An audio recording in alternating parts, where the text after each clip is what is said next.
When you're young, identity is a performance. It starts subtly. You learn which answers earn praise, which behaviors get you love, which parts of yourself are too much, too loud, too sensitive, too different, and must be hidden away to be accepted. By adolescence, the mask has already begun to form. Carl Jung called it the persona, the version of ourselves we create to survive in society. It's not inherently fake or malicious. In fact, it's necessary. The persona allows us to function in the world, to hold jobs, to maintain relationships, to navigate the complexity of human interaction. But here's the catch. When you become the mask, when you forget that there was once a real self underneath, it becomes a prison. By the time you hit your 30s, the mask is often so tightly molded to your face that you no longer question it. You say things you don't fully believe. You laugh at jokes that don't make you feel anything. You make choices that align with an image, not your truth. You're successful, perhaps, or admired, or dependable. But you lie awake at night wondering why it all feels so hollow. This is not failure. This is the moment Jung predicted. Around the age of 35, something deep inside begins to stir. The ego starts to weaken just enough for the unconscious to send its first clear message. This isn't who you are. What follows is often a quiet crisis, not always loud, not always dramatic, but a slow unraveling of meaning. The goals you once had seem irrelevant. The job you fought for feels empty. The relationships you clung to now feel shallow. The life you built suddenly seems to belong to someone else. This isn't burnout. This is awakening. Jung believed that the first half of life is about achievement, building a structure, a family, a career, a reputation. But at some point, those structures must be reevaluated, because if they were built for the persona, not the soul, they will eventually collapse. And that collapse isn't a tragedy, it's an invitation. The collapse of the persona is the first true breath you take after decades of holding it. It's disorienting, yes, painful, often, but it's the first step toward becoming real. This chapter of your life is not about adding more, it's about shedding. You strip away the roles, you question the beliefs, you notice how many of your thoughts were never yours to begin with. They were borrowed from teachers, absorbed from parents, adopted from culture, and slowly, painfully, truth begins to emerge. The person beneath the mask, raw, unsure, unfinished, but authentic. This is the collapse Jung spoke of, not destruction, but a necessary death, the death of illusion, the crumbling of the you that was curated for acceptance. And in the silence that follows, something deeper stirs. The first whisper of who you really are.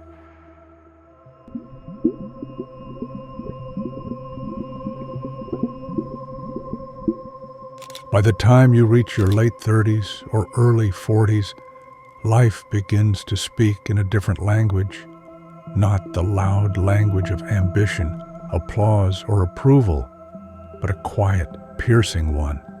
A voice from somewhere beneath the surface, a whisper from the unconscious, asking a question you may not be ready to hear. Is this all there is? Carl Jung believed midlife is not a breakdown. It's a reckoning between the life you built and the life your soul still longs to live. This stage is not about success or failure. It's not about money or status. It's about alignment. You look in the mirror, and for the first time in decades, you see through it.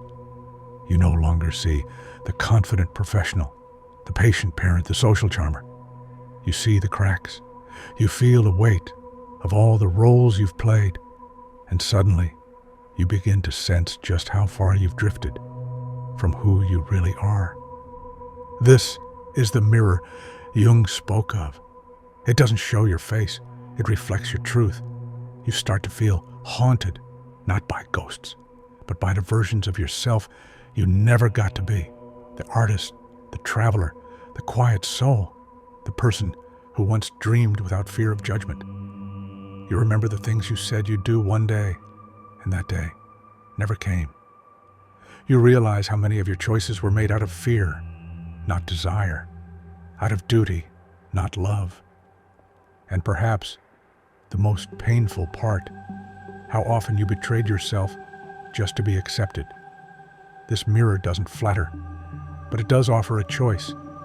You can turn away from it, numb yourself with the distractions, convince yourself that everything's fine, pretend the ache isn't real, or you can face it, fully, brutally, courageously. Because what Jung understood is that the second half of life demands truth. It demands that you begin the process of individuation, the lifelong journey of becoming who you were always meant to be before the world told you who to be. In this mirror, you may not see perfection, but if you're willing to look long enough, you'll see something sacred, the beginning of your return to wholeness. You'll realize that the pain isn't a problem, it's a signal. The emptiness isn't failure, it's space, finally making room for something real. And the truth that stares back at you is not meant to shame you, it's meant to set you free. This is the moment when real life can begin, not as a continuation of the old story, but as the courageous act of writing a new one. A story not built on masks, but on meaning.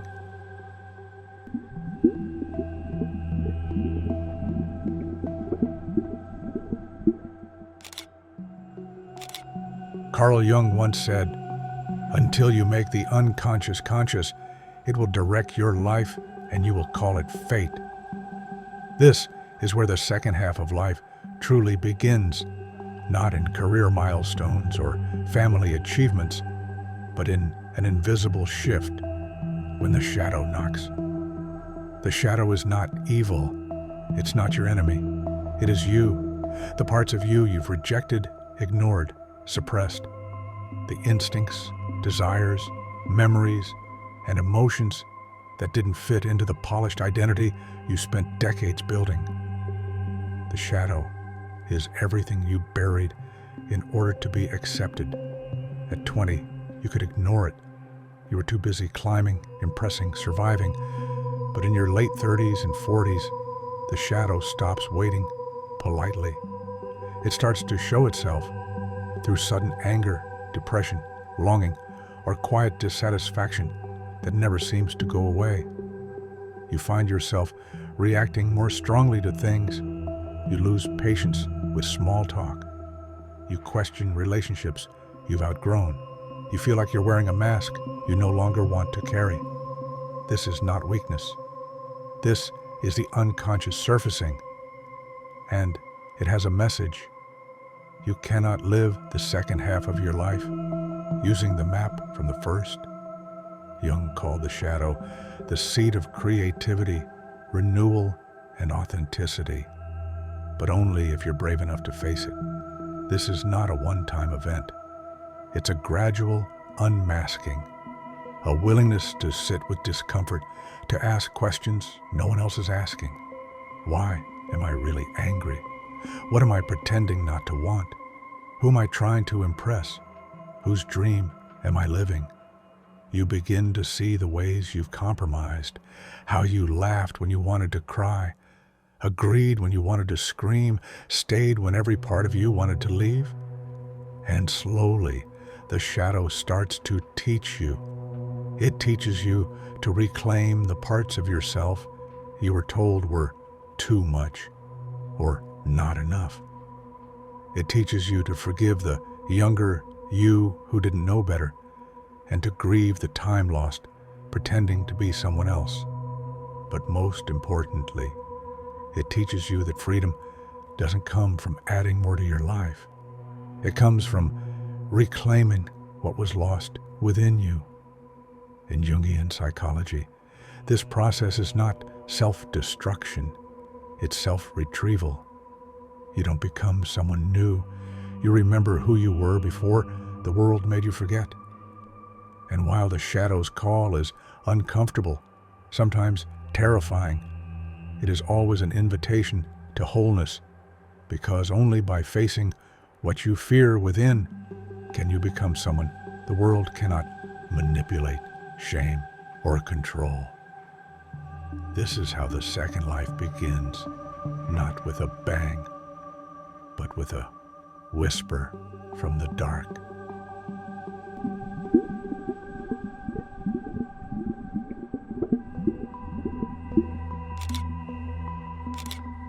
If the first half of life is about building a self the world will accept, the second half, Carl Jung believed, is about building a self you can accept. This is where integration begins. Integration isn't about perfection. It's not about fixing what's broken. It's about becoming whole. And wholeness requires the courage to bring the exiled parts of yourself back home. The anger you suppressed to stay polite. The ambition you buried to seem humble. The voice you silenced to be loved. All of it must return, because until it does, your life will feel divided, one part performing, the other aching. You'll achieve more, but feel less. You'll be praised more, but feel unseen. You'll smile more, but feel hollow. True integration begins when you stop pretending, when you stop contorting yourself to fit into rooms you've outgrown, when your yes means yes, and your no is a complete sentence. At this point in life, you begin to see through the roles you were taught to play: the caretaker, the achiever, the rebel, the pleaser. You no longer mistake these roles for your identity. You begin to strip them away, like old armor you no longer need. And underneath, there is someone raw, unfiltered, honest. This is the authentic self, not created, but revealed. And make no mistake, this version of you will not always be welcomed. People liked the version of you who was easier to manage, easier to understand.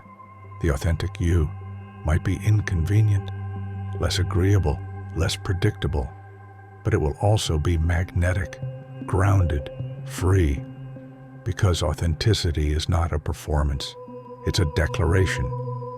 I am no longer available for a life that costs me my soul. Carl Jung knew that integration wasn't an easy process. It requires loss. You may lose friends who only knew the mask. You may lose careers that demanded your silence. You may even lose the image you had of yourself.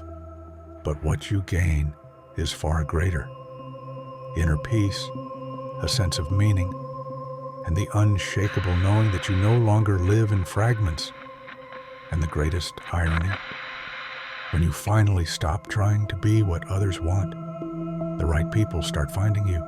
Not the ones drawn to your image, but the ones drawn to your truth. You begin to lead, not by authority, but by alignment. You walk into rooms and shift the energy, not by force, but by presence. You stop chasing love and start embodying it. You stop chasing purpose and start living it. This is the rise of authenticity. It's not about becoming fearless. It's about becoming real.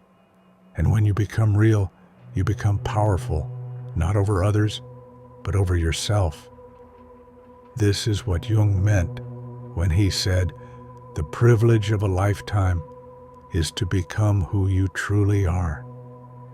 And that privilege begins the moment you choose truth over comfort.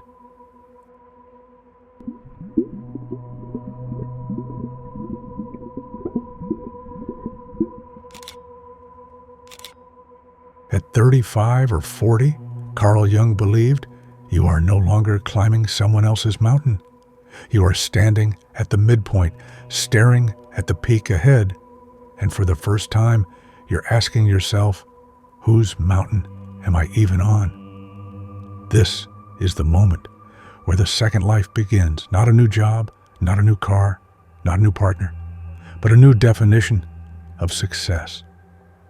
In your first life, success was about performance, meeting expectations, winning approval, building an image. You chased titles, security, belonging. You wore success like a badge, but often it felt more like a burden. In your second life, success looks very different. It's not about how much you accumulate, but how little you need to feel whole. It's not about being admired, but about being aligned. You no longer chase the next goal to feel alive. You feel alive because you've stopped running from yourself. Carl Jung called this individuation, the lifelong process of becoming who you truly are. And at this stage, you begin to understand. You are not here to meet the world's definition of success. You are here to meet your soul's. And sometimes that looks like walking away from jobs that no longer reflect your values, away from people who only knew how to love your mask, away from a life that once fit, but now suffocates. In your second life, you stop asking, what will they think? And start asking, what will I remember when I'm dying? You begin to create a life you don't need to escape from, one filled with meaning, not noise, with presence, not performance, with depth, not distractions. This doesn't mean you retreat from the world. It means you show up differently. You no longer chase every opportunity. You choose what aligns. You no longer seek constant validation. You trust your inner compass. You no longer fear standing alone. You realize solitude isn't empty. It's sacred. This is the quiet revolution of the second life. You realize that real success isn't being everything to everyone. It's being fully yourself to a few who truly see you. It's doing the work that only you were born to do, not perfectly, but passionately. It's living in such a way that your inner world finally matches the outer one. And when you reach this place, something profound happens. You stop fearing the end because you are finally fully alive. This is the wisdom of Carl Jung, not just psychology, but a map for the soul. He reminds us that the second life isn't a reward for surviving the first. It's a birthright you reclaim the moment you choose truth over illusion, meaning over success, wholeness over performance. And once you taste this version of life, raw, real, awake, you can never go back to sleep.